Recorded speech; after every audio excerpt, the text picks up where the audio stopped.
Hello all students, welcome to our channel the officers classes. आज फिर से हम द ऑफिसर्स क्लासेस के साथ जुड़े हैं आपके बिहार करंट अफेयर के साथ। हमने बहुत सारे इंपॉर्टेंट टॉपिक को कवर अप करा था, जिसमें कि हमने इंपॉर्टेंट टॉपिक की बात करें तो हमने एक्सप्रेस वे तक हमने ये सारे टॉपिक को कवर अप कर लिया था। तो आज हम इंपॉर्टेंट टॉपिक पे डिस्कस करने जा रहे हैं फिल्मोत्सव। फिल्मोत्सव से हम इसकी शुरुआत करते हैं। पटना में मनाया जाएगा 13वां फिल्मोत्सव। 16 दिसंबर 2022 को 13वां पटना फिल्मोत्सव 19 दिसंबर से 21 दिसंबर तक पटना में मनाया गया है। ये पता है आप सभी को। कालिदास रंगालय में आयोजित होने वाले इस फिल्मोत्सव में 1 दर्जन फिल्मों का प्रदर्शन किया गया, जिन्हें दर्शक निःशुल्क देख सके। फिल्मोत्सव में मुंबई, केरल, कोलकाता, दिल्ली, अलीगढ़ और रांची से कुल 8 फिल्मकार अपनी फिल्मों के साथ आए। एक सेक्शन स्थानीय युवा फिल्मकारों का भी रखा गया। 13वां फिल्मोत्सव का उद्घाटन हिंदी के वरिष्ठ कवि और आईआईटी हैदराबाद में प्रोफेसर हरजिंदर सिंह लालटू ने किया। फिल्मोत्सव में दिखाई जाने वाली आखिरी फिल्म मट्टो की साइकिल थी। जाने माने फिल्म निर्देशक प्रकाश झा ने इसमें मुख्य भूमिका निभाई थी। प्रकाश झा एक बहुत ही बेहतरीन और जाने माने आपके बॉलीवुड के फिल्म डायरेक्टर हैं। उन्होंने बहुत अच्छी अच्छी मूवी जो political and socialism point of view से हो उन्होंने बनाई है। आप सभी को पता होगा कि इनके बहुत सारे इंपॉर्टेंट फिल्म है, जैसे कि आप राजनीति, अपहरण जैसी अच्छी मुद्दे, सामाजिक और राजनीतिक मुद्दों पे इन्होंने बहुत ज़्यादा इनकी पकड़ है और इन्होंने बहुत अच्छा फिल्म भी बनाया है और आगे भी ये कार्यरत है हमारे बॉलीवुड के साथ। और सबसे अच्छी बात है कि प्रकाश झा हमारे बिहार के रहने वाले हैं, तो बिहार से बॉलीवुड तक सफ़र इनका आसान नहीं रहा, लेकिन आज ये एक अच्छे पायदान पे है और एक अच्छे निर्देशक के रूप में कार्यरत हैं। आइए उसके आगे देख ले। तो देश के सर्वाधिक प्रदूषित शहरों में 5 बिहार के। ये तो भाई गलत बात है कि अब क्या ही किया जाए। Highly population then highly pollution, आप सभी को पता है। जहां जितनी जनसंख्या, प्रदूषण उतना ही ज्यादा। 14 दिसंबर 2022 को केंद्रीय प्रदूषण कंट्रोल बोर्ड की ओर से जारी आंकड़ों के मुताबिक देश के सबसे ज्यादा प्रदूषित शीर्ष 5 शहर में 5 बिहार के हैं। पांचों के पांचों बिहार के हैं। वाह। इसमें देश भर में सबसे ज्यादा प्रदूषित शहर पूर्णिया है, जिसका AQI 450 दर्ज किया गया है। आंकड़ों के मुताबिक पूर्णिया के बाद देश का दूसरा सबसे प्रदूषित शहर दरभंगा रहा है, जहां के AQI 446 रहा है। तीसरे स्थान के साथ बेतिया है, जिसका AQI 439 रहा और 421 AQI के साथ बेगूसराय चौथे और 420 AQI के साथ कटिहार देश का 5वां सबसे प्रदूषित शहर रहा है। तो हम देख सकते हैं, अगर आप में से भी इन 5 शहरों में से कहीं से बिलोंग करते हो तो ये हमारे लिए गलत है और इसके जिम्मेवार हम हैं। हमारे वजह से ये प्रदूषण फैलता है, क्योंकि हाईली पॉपुलेटेड होने की वजह से हम बहुत ज़्यादा पॉल्यूशन को फैला रहे हैं, बहुत ज़्यादा व्हीकल्स का यूज़ करके, बहुत ज़्यादा पॉपुलेशन को बढ़ा के। क्योंकि अगर पॉपुलेशन कंट्रोल है तो देन सब कुछ कंट्रोल है। अब रही बात जो इस 5 जिले से बिलोंग करते हैं, उनको तो ये बात पहले से पता होगा, और नहीं भी पता होगा तो आज पता कर लीजिए। अब मैं अपनी बात बताऊं तो मैं भी कटिहार जिले से ही बिलोंग करती हूँ, मैं कटिहार की रहने वाली हूँ। वहीं पटना का AQI 347 रहा है। यहाँ प्रदूषण खतरनाक स्तर से नीचे आकर बेहद खराब स्तर तक आ गया है। तो ये बहुत बुरी बात है, हमें इस पे काम करना होगा और जितना ज़्यादा हो सके प्रदूषण को कंट्रोल करने की बात की जाएगी। जितना ज़्यादा हो सके आप पेड़ लगाइए, क्योंकि मिनिमम कहा जाता है कि एक इंसान के एक अच्छे लाइफ स्टाइल के लिए, अच्छे ऑक्सीजन के लिए कम से कम 29 पेड़ों की आवश्यकता होती है। तो जितना ज़्यादा हो सके आप पेड़ लगाइए, पौधे लगाइए और प्रदूषण से निजात पाने में अपना थोड़ा सा योगदान आप हमारे देश के लिए दीजिए, क्योंकि आपका और हमारा योगदान ही इस प्रदूषण जैसे खतरनाक समस्या से निजात दिलवा सकता है। आइए बात करें बिहार उद्योग विभाग औद्योगिक विकास रैंकिंग में। 13 दिसंबर 2022 को बिहार राज्य उद्योग विभाग ने पहली बार औद्योगिक विकास की रैंकिंग जारी की है, जिसमें औद्योगिक योजनाओं के क्रियान्वयन के आधार पर जिलों को रैंकिंग प्रदान की गई है। राज्य में औद्योगिक विकास की इस रैंकिंग में सिवान 73.5 अंक पहले और पटना 68 अंक दूसरे स्थान पे है। इसके अलावा मुंगेर, शेखपुरा, सहरसा, किशनगंज, बक्सर, बेगूसराय, नालंदा और कैमूर जिले को भी योजनाओं के क्रियान्वयन के लिए प्रथम 10 जिलों में रखा गया है। अंतिम पायदान पर रहने वाले 5 जिलों में बांका, सुपौल, गया, मधेपुरा और कटिहार शामिल हैं। बिहार के 15 विश्वविद्यालयों के पुस्तकालय ऑनलाइन होंगे लिंक। आइए नेक्स्ट पॉइंट पे हम चर्चा करते हैं। बिहार के सभी पारंपरिक विश्वविद्यालयों के सभी पुस्तकालयों को ऑनलाइन जोड़ने के लिए शिक्षा विभाग यूजीसी इन्फ्लिबनेट के साथ MOU पर हस्ताक्षर करने जा रहा है। इस MOU में शिक्षा विभाग के अलावा सभी 15 विश्वविद्यालयों के कुलपति यानी कि कुल सचिव यानी कि वाइस चांसलर और यूजीसी इन्फ्लिबनेट के डायरेक्टर और शिक्षा मंत्री लाइक एजुकेशन मिनिस्टर की मौजूदगी में एक समारोह में MOU पर हस्ताक्षर किया जाएगा। आधिकारिक जानकारी के अनुसार इस MOU के जरिए प्रत्येक विश्वविद्यालयों को ऑनलाइन पता होगा कि कौन सी किताब किस विश्वविद्यालय में है। तो शिक्षा जगत के लिए एक बहुत अच्छी बात है और इस पे काम होने की ज़रूरत है और जितना जल्दी हो सके ये ज़्यादा स्टूडेंट्स के पॉइंट ऑफ व्यू से और टीचर के पॉइंट ऑफ व्यू से और खास करके बिहार के शिक्षा के पॉइंट ऑफ व्यू से ज़्यादा फायदेमंद रहेगा। अगर वह किताब डिजिटाइज फॉर्म में नहीं है तो उस किताब को हासिल करने के लिए खुद विश्वविद्यालय दूसरे विश्वविद्यालय से लेकर किताब उपलब्ध कराएगा। इस पर लगने वाला आर्थिक भार खुद विश्वविद्यालय वहन करेगा। वेरी गुड, ये और भी अच्छी बात है। आइए महाराष्ट्र और तमिलनाडु पर तर्ज पर गया में विकसित होगा टेक्सटाइल पार्क। ये बहुत अच्छी बात है बिजनेस के पॉइंट ऑफ व्यू से। 7 दिसंबर 2022 को बिहार के गया जिले के डीएम डॉक्टर त्यागराजन ने बताया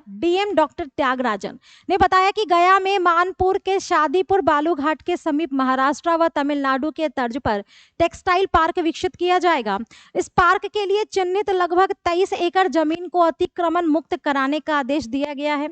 इस पार्क के बनने के बाद फाल्गु नदी को प्रदूषण मुक्त रखने व लोगों को रोजगार के लिए सुनहरा अवसर मिलेगा।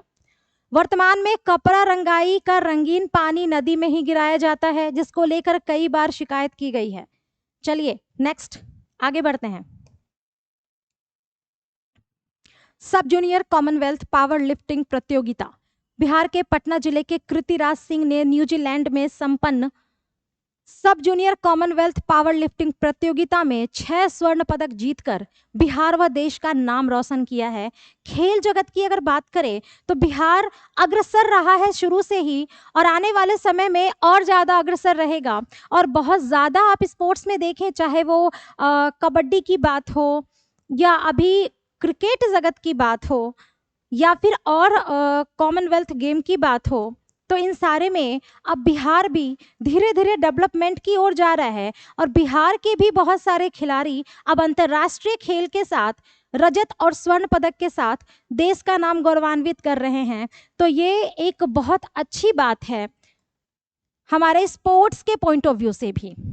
कृति ने अंडर 18 के 57 किलोग्राम भार वर्ग के 3 इवेंट में जीत का परचम लहराया है। कृति ने रो बैंड प्रेस और इक्विप्ड बेंच प्रेस में एक स्वर्ण और होल पावर लिफ्टिंग में 95 किलोग्राम भार उठाकर 4 स्वर्ण पदक पर कब्जा जमाया है। पटना जिले के खुसरूपुर प्रखंड के बड़ा हसनपुर गांव की रहने वाली कृतिराज सिंह गुवाहाटी के रानी लक्ष्मीबाई फिजिकल एजुकेशन कॉलेज से फिजिकल एजुकेशन फर्स्ट ईयर की स्टूडेंट है। नेक्स्ट, गंगा जल आपूर्ति योजना। 27 नवंबर 2022 को बिहार के मुख्यमंत्री नीतीश कुमार ने राजगीर में महत्वाकांक्षी गंगा जल आपूर्ति योजना का लोकार्पण किया है।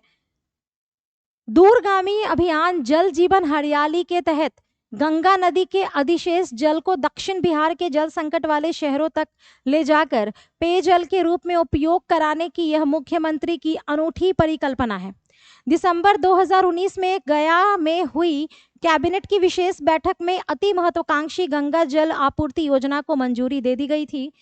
गंगा जल को 11 शक्तिशाली पंप के जरिए हाथीदह से राजगीर, गया, बोधगया और नवादा पहुंचाया गया है। राजगीर में इसके लिए डिटेंशन सेंटर भी बनाया गया है। नेक्स्ट टॉपिक देखते हैं।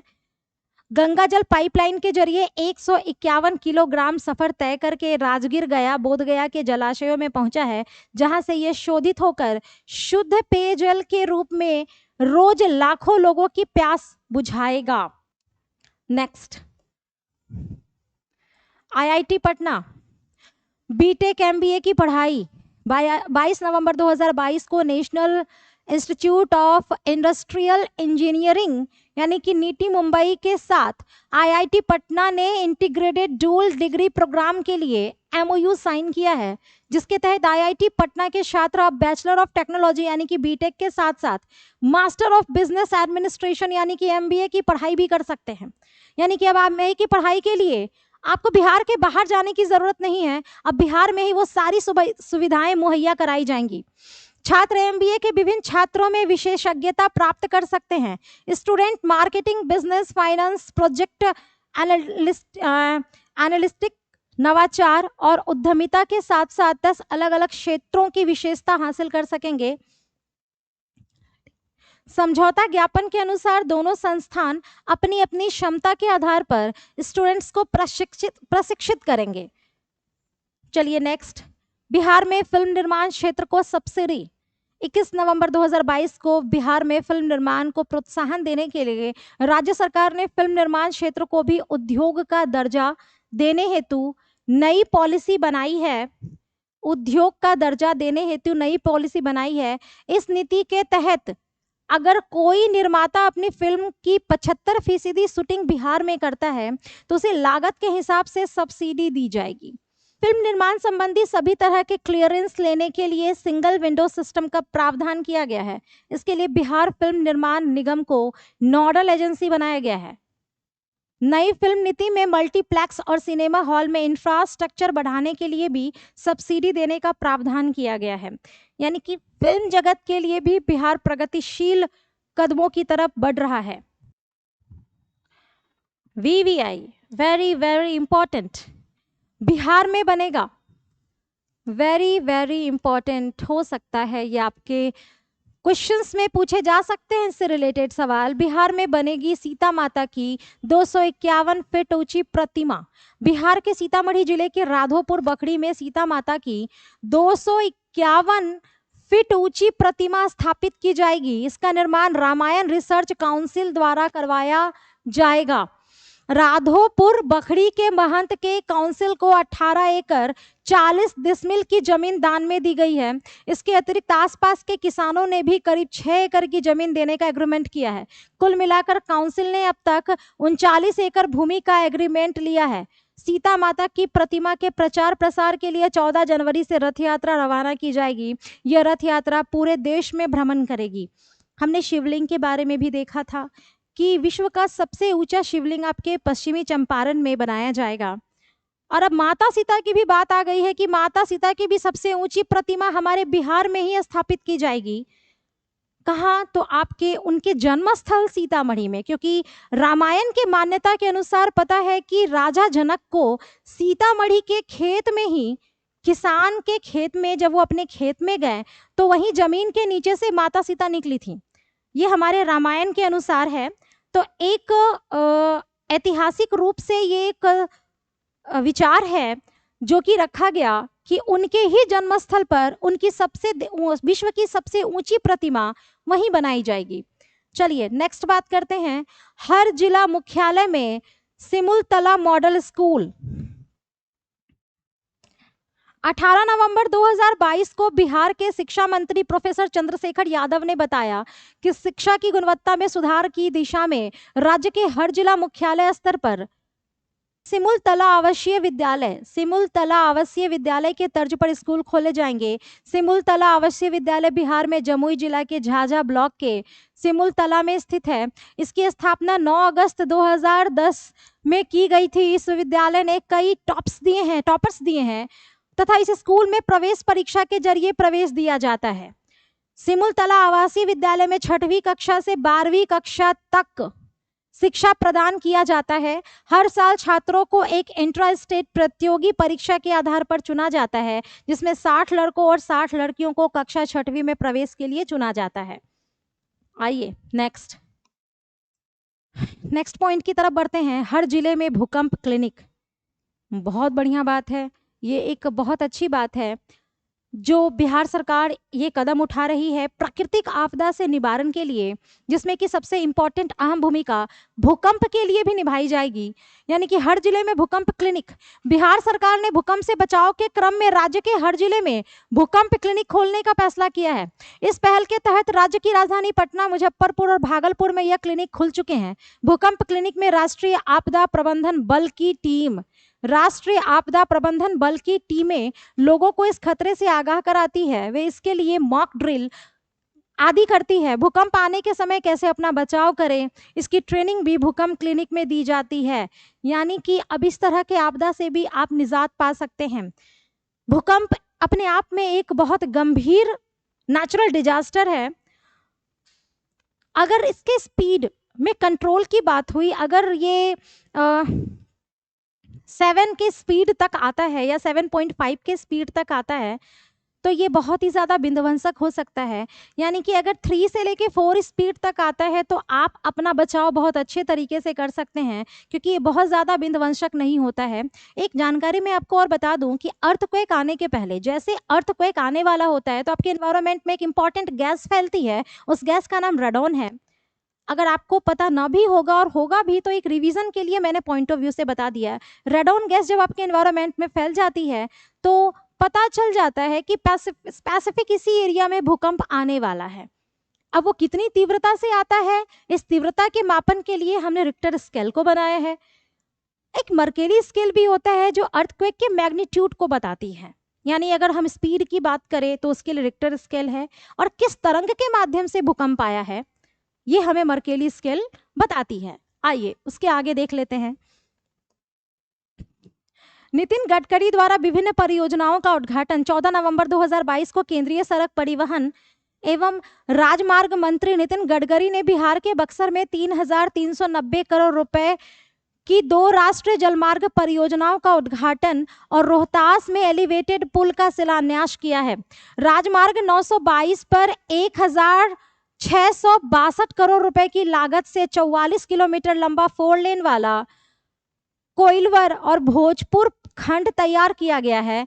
इसी तरह से राष्ट्रीय राजमार्ग 922 पर 48 किलोमीटर 4 लेन भोजपुर से बक्सर खंड 1,728 करोड़ रुपए की लागत से तैयार हुआ है। चलिए नेक्स्ट पॉइंट की तरफ बढ़ते हैं। इन दोनों परियोजनाओं के बनने से पूर्वांचल एक्सप्रेस वे के कनेक्टिविटी आसान होगी। इससे बिहार से लखनऊ होते हुए राष्ट्रीय राजधानी दिल्ली पहुंचने में लगने वाला 15 घंटे का समय अब घटकर 10 घंटे हो जाएगा। अगर इसके साथ बिहार के रोहतास में सोन नदी की बात करें तो पंडुका के पास बनने वाले 5 किलोमीटर लंबे 2 लेन के एलिवेटेड आरसीसी पुल का शिलान्यास भी किया गया है।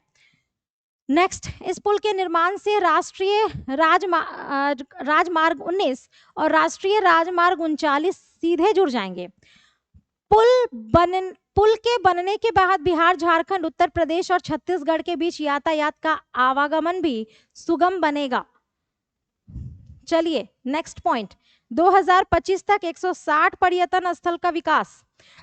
2 नवंबर 2022 को बिहार के पर्यटन विभाग ने राज्य के सभी पर्यटन सर्किट के मार्गों में सुविधाएं बढ़ाने का निर्णय लिया है। इसके तहत 3 वर्षों में 160 पर्यटन स्थलों को विकसित किया जाएगा। बिहार में वर्ष 2019 में देशी व विदेशी पर्यटकों की कुल संख्या 51 करोड़ थी। वहीं वर्ष 2022 में अगस्त माह तक 84 लाख से अधिक देशी तथा 12,000 से अधिक विदेशी पर्यटक आ चुके हैं। पर्यटन विभाग ने पर्यटन स्थलों के मार्ग की सुविधाओं को बढ़ाने के लिए 4 मॉडल प्रीमियम मार्गीय सुविधा, स्टैंडर्ड मार्गीय सुविधा और बेसिक मार्गीय सुविधा और वर्तमान मार्गीय सुविधा तैयार किए हैं। चलिए नेक्स्ट पॉइंट देखते हैं हम। नेक्स्ट पॉइंट की बात करें तो लक्ष्मीबाई सामाजिक सुरक्षा योजना। बिहार सरकार द्वारा लक्ष्मीबाई सामाजिक सुरक्षा पेंशन योजना का शुभारंभ किया गया है। इस योजना के माध्यम से प्रदेश की गरीबी रेखा से नीचे जीवन यापन करने वाली विधवा महिलाओं को प्रतिमाह 300 पेंशन प्रदान की जाएगी। इस योजना का संचालन बिहार सरकार के सामाजिक सुरक्षा विभाग द्वारा किया जाएगा। इस योजना का लाभ 18 वर्ष से अधिक सभी महिलाओं को प्रदान किया जाएगा। महिलाओं के परिवार की वार्षिक आय इस योजना का लाभ प्राप्त करने के लिए 60,000 या उससे कम नहीं होनी चाहिए। 60,000 या उससे कम होनी चाहिए, यानी कि वार्षिक आय। इस तरह की योजना का लाभ उन्हीं महिलाओं को मिल सकेगा जो गरीबी रेखा से नीचे बिलोंग करती हैं, जिनके घर के सारे परिवारों में जिस आय के माध्यम से उनका घर चलता है, तो उनकी जो वार्षिक आय है वो 60,000 या उससे कम होनी चाहिए। अगर 60,000 से ज़्यादा उनके घर में वार्षिक आय है तो इस सुविधा का लाभ वो महिलाएं नहीं उठा सकेंगी। चलिए नेक्स्ट, बिहार के स्कूलों के लिए तैयार हो रहा है बहुभाषीय शब्दकोश। ये वीवीआई है, ये भी आपका वीवीआई है। 27 अक्टूबर 2022 को बिहार SCIRT के राज्य शिक्षा विभाग जनजातीय भाषाओं को सहेजने के लिए एक रोड मैप बनाने के साथ ही नई शिक्षा नीति के तहत क्षेत्रीय भाषाओं में पढ़ाने हेतु बिहार में क्षेत्रीय भाषाओं बोलियों में कक्षा 1 से +2 तक की पढ़ाई के लिए बहुभाषीय शब्दकोश तैयार कर रहा है। बिहार SCERT के निदेशक के अनुसार नई शिक्षा नीति के तहत बिहार में क्षेत्रीय भाषाओं बोलियों में कक्षा 1 से +2 तक की कक्षाओं को पढ़ाने की रणनीति यह होगी कि मातृभाषा में अभ्यस्त स्कूली बच्चे के तमाम विषयों की पढ़ाई उसी के मातृभाषा में पढ़ाई जाए, ताकि वह समझ सके कि उसकी मातृभाषा में संबंधित विषयों के शब्दों या संबंधित अवधारणा को क्या कहा गया है। ये अच्छी बात है, क्योंकि आप सभी को पता है कि जो भी बच्चे सरकारी स्कूल के प्राइमरी स्कूल में पढ़ने आते हैं, यानी कि प्राथमिक विद्यालयों में, तो उनके साथ एक इशू है कि वो हिंदी भाषा का भी उच्चारण सही तरीके से नहीं कर पाते हैं। वो अपने क्षेत्रीय भाषाओं के साथ भी आते हैं। तो अगर हम उसे डायरेक्टली कह दें कि दिस इज एन एप्पल, तो जाहिर सी बात है कि वो बच्चा आपका मुंह देखेगा। तो सबसे पहले आपको उनको उनके प्रादेशिक भाषा में, क्षेत्रीय भाषा में समझानी पड़ेगी। लाइक अगर भोजपुरी हो तो टीचर को ये समझाना पड़ेगा कि एकरा के सेब कहल जाला। उसके बाद आप बताओगे कि यह सेब है, फिर आप बताओगे कि दिस इज एन एप्पल। तो इस तरीके से क्षेत्रीय भाषाओं का ज्ञान, इसी वजह से जो टीचर्स का जो सिलेक्शन होता है वो उनके जिले के आसपास ही होता है, ताकि वो उस क्षेत्रीय भाषा का ज्ञान प्रॉपर तरीके से उनको हो सके। तो ये एक अच्छी पहल है, क्योंकि बच्चे को जब तक आप उसके मातृभाषा से नहीं जोड़ेंगे तब तक आप उन्हें हिंदी या इंग्लिश नहीं सिखा सकते। आइए आगे देखते हैं। बिहार के स्कूलों के लिए तैयार हो रहा है बहुभाषीय शब्दकोश में हमने कहाँ तक देख लिया, शब्दकोश तैयार कर रहा है। चलिए उसके आगे देखते हैं। तो कक्षा 1 से +2 तक की पढ़ाई के लिए बहुभाषीय शब्दकोश तैयार करने के पीछे का मकसद क्षेत्रीय बोलियों में पढ़ाते समझाते हुए छात्रों को मुख्य धारा में लाना है, ताकि उच्च शिक्षा में वह भाषा आधारित पिछड़ेपन का शिकार ना हो, तथा विशेष तौर पर उसको उच्चारण भी बेहतर करने पर जोर दिया जाएगा। चलिए नेक्स्ट, बिहार राज्य बाल श्रमिक आयोग का गठन। 26 अक्टूबर 2022 को बिहार सरकार ने बिहार राज्य बाल श्रमिक आयोग का गठन कर दिया है। इस आयोग के अध्यक्ष चक्रपाणी हिमांशु हैं, जबकि राजीव कांत मिश्रा को उपाध्यक्ष बनाया गया है। ये इंपॉर्टेंट है, सवाल यहाँ से भी आ सकते हैं कि अध्यक्ष चक्रपाणी हिमांशु हैं, जबकि राजीव कांत मिश्रा को उपाध्यक्ष बनाया गया है। बिहार राज्य बाल श्रमिक आयोग 22 सदस्यीय है। इसमें रानीगंज के विधायक अचमित ऋषिदेव, मसौढ़ी के विधायक रेखा देवी और औरंगाबाद के विधायक आनंद शंकर सिंह को शामिल किया गया है, जबकि सदस्यों में विधान पार्षद सौरभ कुमार और रविंद्र प्रसाद सिंह भी शामिल किए गए हैं। इसके अलावा 10 पदेन सदस्य और विभिन्न हितों या वर्गों के 5 सदस्य होंगे। इस आयोग के अध्यक्ष, उपाध्यक्ष समेत सभी सदस्यों का कार्यकाल भी 3 वर्षों का होगा। नेक्स्ट देखते हैं, मुख्यमंत्री के द्वारा विभिन्न योजनाओं का लोकार्पण। 21 अक्टूबर 2022 को बिहार के मुख्यमंत्री नीतीश कुमार ने पटना स्थित ज्ञान भवन में राज्य में 24 योजनाओं का लोकार्पण किया है। मुख्यमंत्री ने राज्य में 24 योजनाओं के लोकार्पण के साथ 2 चिकित्सा महाविद्यालयों को ऑनलाइन शिलान्यास भी किया है, जिनमें एक बक्सर में राजकीय चिकित्सा महाविद्यालय अस्पताल 515 करोड़ रुपए की लागत से बनाया जाएगा।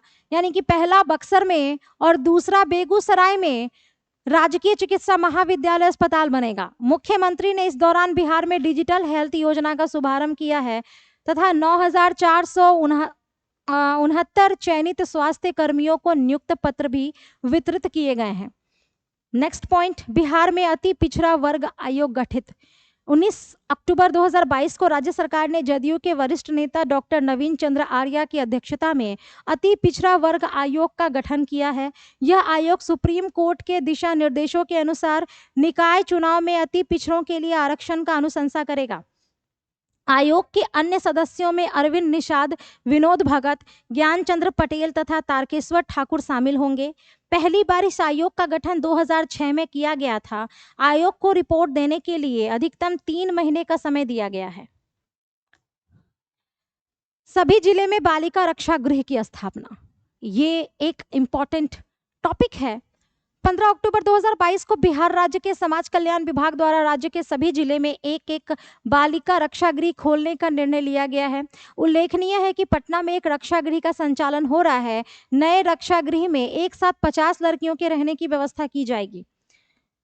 बिहार स्टूडेंट क्रेडिट कार्ड योजना के दायरे में 87 नए कोर्स 12 अक्टूबर 2022 को बिहार के कृषि, चिकित्सा, श्रम विज्ञान और प्रौद्योगिकी विकास विभाग, उच्च शिक्षा सहित 7 विभागों से ली गई राय के बाद स्टूडेंट क्रेडिट कार्ड स्कीम के दायरे में 87 नए कोर्स लाए जा रहे हैं। इसमें और पॉइंट्स देख लेते हैं। ये 87 नए course leather, fashion, textile design के स्नातक, स्नाकोत्तर पाठ्यक्रम, यानी कि हम बात करेंगे इसके ग्रेजुएशन एंड पोस्ट ग्रेजुएशन में लाए जा रहे हैं। यानी कि आप इन सब्जेक्ट से भी ग्रेजुएशन और पोस्ट ग्रेजुएशन अपने बिहार में हासिल कर सकते हैं। अब इन सभी कोर्स की पढ़ाई के लिए भी लोन मिलेगा। स्कीम के नीतिगत फैसलों पर निर्णय लेने के लिए शिक्षा विभाग की उच्च स्तरीय समिति ने औपचारिक प्रस्ताव तैयार कर लिया है। ध्यातव्य है कि राज्य में अभी तक 42 कोर्स में छात्रों को पढ़ाई के लिए लोन मिलता है। अगर इनमें 87 नए कोर्स को मंजूरी मिलती है तो कुल 129 कोर्स की पढ़ाई के लिए भी लोन मिल सकेगा। यानी कि आप इस तरह के कोर्स के लिए ग्रेजुएशन और पोस्ट ग्रेजुएशन के लिए आपको बिहार से बाहर जाने की जरूरत नहीं है। आपको सरकार के द्वारा एक लोन भी मुहैया कराया जाएगा और इसके तहत आप बिहार में रहकर, अपने राज्य में रहकर इस तरह के कोर्स को करके आप आगे बढ़ सकते हैं। बिहार के 10,000 गांवों में लगेगा 300 फीट गहरा चापाकल। 10 अक्टूबर 2020 को बिहार के पब्लिक हेल्थ एंड इंजीनियरिंग विभाग के अनुसार राज्य के ग्रामीण इलाकों में पानी उपलब्ध कराने के लिए 10,000 गांवों में एक एक चापाकल लगाया जाएगा, जिसकी गहराई 300 फीट होगी। यानी कि एक अच्छा पेयजल, क्योंकि आप जितनी ज्यादा गहराई पे जाते हो आपको एक पीने योग्य जल मिल सकता है। भूमिगत जल की गहराई जितनी ज्यादा होगी, पीने योग्य पानी उतना ही ज्यादा मिलेगा। इसलिए इसकी जो गहराई है वो 300 फीट रखी गई है। पीएचईडी चापाकल लगाने के लिए 10,000 ऐसे गांवों का चयन करेगा जहां पर लोगों को 12 महीना और 24 घंटे नियमित पानी मिलता रहे। उल्लेखनीय है कि राज्य में अभी 8.5 लाख चापाकल कार्यरत है, जिनसे लोगों को पानी मिल रहा है। नेक्स्ट, बिहार के 9 जिले में भूजल में यूरेनियम। 9 अक्टूबर 2022 को जारी केंद्रीय भूजल बोर्ड यानी कि CGWB की रिपोर्ट के अनुसार बिहार के 9 जिलों के भूजल में यूरेनियम की मात्रा निर्धारित सीमा से अधिक होने का पता चला है। केंद्रीय भूजल बोर्ड ने राज्य में पानी की गुणवत्ता मापने के लिए विभिन्न जिलों में भूजल के 334 नमूने लिए थे, जिनमें 11 नमूनों में यूरेनियम 30 ppb से अधिक मिला है। जिन जिलों में यूरेनियम 30 ppb से अधिक मिला है वे 9 जिले हैं: सारण, भभुआ, खगड़िया, मधेपुरा, नवादा, शेखपुरा, पूर्णिया, किशनगंज और बेगूसराय। निर्धारित मात्रा से अधिक यूरेनियम शरीर में जाने से किडनी की बीमारी हो सकती है। वहीं यूरेनियम वाले पानी के सेवन करने से थायराइड कैंसर, रक्त कैंसर, बोन मैरो डिप्रेशन आदि गंभीर बीमारियों का सामना करना पड़ सकता है। बिहार इन्वेस्टर मीट 2022 29 सितंबर 2022 को मुख्यमंत्री नीतीश कुमार ने मुख्यमंत्री सचिवालय में बिहार इन्वेस्टर मीट 2022 का उद्घाटन किया। बिहार में महागठबंधन की सरकार बनने के बाद पहली बार इन्वेस्टर्स मीट का आयोजन किया गया। उद्योग विभाग की ओर से मुख्यमंत्री सचिवालय में हो रहे इस आयोजन में उप मुख्यमंत्री तेजस्वी यादव और उद्योग मंत्री समीर कुमार समेत कई उद्योगपति शामिल रहे। गौरतलब है कि इसके पहले राष्ट्रीय जनतांत्रिक गठबंधन यानी कि एनडीए की सरकार में उद्योग मंत्री के रूप में शहनवाज हुसैन ने हैदराबाद व दिल्ली में इन्वेस्टर्स मीट का आयोजन किया था। नेक्स्ट पॉइंट की तरफ बढ़ते हैं। तो देश का सबसे बड़ा रबर डैम गयाजी डैम, देश का सबसे बड़ा रबर डैम गयाजी डैम 8 सितंबर 2022 को बिहार के मुख्यमंत्री नीतीश कुमार ने गया जिले में फाल्गु नदी पर निर्मित बिहार के पहले और देश के सबसे लंबे रबर डैम गयाजी डैम का उद्घाटन किया गया है। ये भी आपके वीवीआई पॉइंट ऑफ व्यू से हो सकता है, जो ज्योग्राफी के साथ इंटरकनेक्ट करके आपसे पूछा जा सकता है। 312 करोड़ रुपए की लागत से निर्मित इस बांध में कंक्रीट की जगह रबर का इस्तेमाल किया गया है। यह 3 मीटर ऊंचा और 411 मीटर लंबा है। इसे ऑस्ट्रिया की कंपनी और हैदराबाद की एजेंसी ने मिलकर इसे तैयार किया है। रबर डैम 17 mm मोटी रबर से बना है। यह बुलेट प्रूफ है। मुख्यमंत्री नीतीश कुमार ने 22 सितंबर 2020 को इसका शिलान्यास किया था। अक्टूबर 2023 में इसके निर्माण का लक्ष्य रखा गया था। इसे 2022 में ही पूरा कर लिया गया है। आइए नेक्स्ट पॉइंट की तरफ बढ़ते हैं। सीधा सीधा रिवीजन करते चलो, एग्जाम बहुत नजदीक है। एक ऐसा चक्रव्यूह जिसे आपको खुद भेदना है, वहां तक कोई आपके साथ नहीं जा सकता। अब तक ही सारे मेंटोर्स, पेरेंट्स और टीचर की टीम आपके साथ रहेगी, लेकिन एग्जामिनेशन सेंटर के बाहर तक, उसके बाद आगे का हर सफर आपको तय करना है अपने प्रॉपर माइंड वे के साथ और अपने एकाग्रता के साथ। जब तक आपके अंदर वो एकाग्रता नहीं आएगी, जब तक आपके अंदर वो कंसंट्रेशन नहीं आएगा, आप नहीं कर सकते। आपको वो अर्जुन बनना है कि सिर्फ आपको मछली की आंख को देखना है और भेदना है। तो ये काम आपके हाथ में है। बस रिवीजन करते जाइए, क्लास को सिर्फ देखते जाइए, सुनते जाइए, ताकि जो चीजें स्किप हो गई हों वो आपको दोबारा से रिमाइंड हो जाए। एक रिकॉल की ही क्लास है जो ये प्रोवाइड कराई जा रही है। चलिए आगे देखते हैं। नक्शों की डोर स्टेप डिलीवरी का शुभारंभ 6 सितंबर 2022 को बिहार के राजस्व व भूमि सुधार विभाग के मंत्री आलोक मेहता ने शास्त्री नगर स्थित राजस्व सर्वे प्रशिक्षण संस्थान में भू अभिलेख व परिमाप निदेशालय की नक्शा डोर का स्टेप डिलीवरी का शुभारंभ किया है। यानी कि नक्शा की डोर स्टेप डिलीवरी का शुभारंभ। भूमि विवाद सुलझाने के सही नक्शे की अहमियत को देखते हुए डिजिटल नक्शा उपलब्ध कराने के लिए डोर स्टेप डिलीवरी की शुरुआत की गई है। बिहार के लोगों को घर बैठे जमीन का नक्शा मिलेगा। इस तरह गांव और कस्बों का नक्शा ऑनलाइन मांगने की व्यवस्था लागू कराने के लिए बिहार देश का पहला राज्य बन गया है। एक कदम और डिजिटल की ओर, एक कदम और टेक्नोलॉजी की ओर। अब जमीन जैसे खरीद बिक्री के लिए, जमीन जैसे नक्शे के लिए अब भाग दौड़ करने की जरूरत नहीं है। ये सब आप ऑनलाइन कर सकते हैं। और एक अच्छी बात है कि देश में बिहार पहले राज्य की श्रेणी में आ चुका है। बात करते हैं नेक्स्ट पॉइंट की, तो हम देख ले कि वेयर हाउसिंग उपलब्धता वाले शहर में पटना का दूसरा स्थान। अंतर्राष्ट्रीय संगठन नाइट फ्रैंक इंडिया द्वारा जारी Indian wear housing market report 2022 में वेयर हाउसिंग उपलब्धता वाले शहर में बिहार के पटना को दूसरा स्थान मिला है। वित्तीय वर्ष 21 की तुलना में 22 में वेयर हाउसिंग की उपलब्धता वाले शहर में पटना ने इस दौर में गुवाहाटी, जयपुर, लुधियाना आदि शहरों को पीछे छोड़ दिया है। पटना में वित्तीय वर्ष 21 की तुलना में 22 में 9 लाख यानी कि 9 मिलियन वर्ग फुट जगह वेयर हाउसिंग के लिए सृजित हुई है। पहले स्थान पर भुवनेश्वर शहर 527% विकास दर के साथ रहा है। तीसरे स्थान पर 148% विकास की दर के साथ सिलीगुड़ी है। चलिए नेक्स्ट, मिथिला के मखाने को मिला जीआई टैग। 20 अगस्त 2022 को बिहार के मिथिला के मखाने को चेन्नई में जीआई टैग दिया गया। मिथिला के मखाने अपने स्वाद, पोषक तत्व और प्राकृतिक रूप से उगाए जाने के लिए मशहूर है। मिथिला में एक कहावत मशहूर है, पग पग पोखरी माछ मखाना। यानी कि माछ मखाना से मतलब है कि आपको पता है कि मधुबनी में मछलियों का प्रोडक्शन बहुत ज्यादा हुआ है। जिस तरह हमने पिछले क्लासेस में देखा है, अब उसके बाद अगर हम जीआई टैग की बात करें तो इसमें भी मखाना के लिए मधुबनी यानी कि मिथिला जैसे जगह ने अपना स्थान हासिल कर लिया है। ये इंपॉर्टेंट कहावत भी है, पग पग पोखरी माछ मखान। चलिए, भारत के 90% मखानों का उत्पादन बिहार से ही होता है। यह फसल है जिसे पानी में उगाया जाता है। मखाने की करीब 9.7 ग्राम प्रोटीन और 14.5 ग्राम फाइबर होता है। यह कैल्शियम का बहुत अच्छा स्रोत है। इससे पहले बिहार के मधुबनी पेंटिंग, कतरनी चावल, मगही पान, सिलाव का खाजा, मुजफ्फरपुर की शाही लीची और भागलपुर के जर्दालू आम को जीआई टैग मिल चुका है। एक और बात बता दूं कि इसमें वेस्ट चंपारण को भी एक टैग मिला है।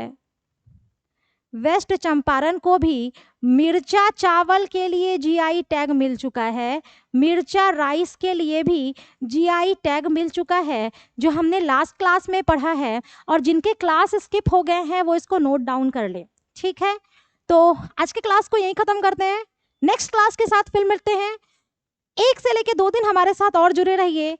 आपके सारे बिहार करंट अफेयर के सारे रिवीजन हम करवा देंगे, ये हमारा वादा है। तो चलिए नेक्स्ट क्लास के साथ मिलते हैं। अपने स्टडी को कंटिन्यू कीजिए और थोड़ा आराम भी कीजिए और अपनी नींद पूरी लीजिए, क्योंकि नींद बहुत ज़रूरी चीज़ है। थोड़ा योगा और प्राणायाम भी करते रहिए ताकि आप अपने ब्रेन को डेवलप कर सके और पैनिक होने से बच सके। तो all the best all students, good bye.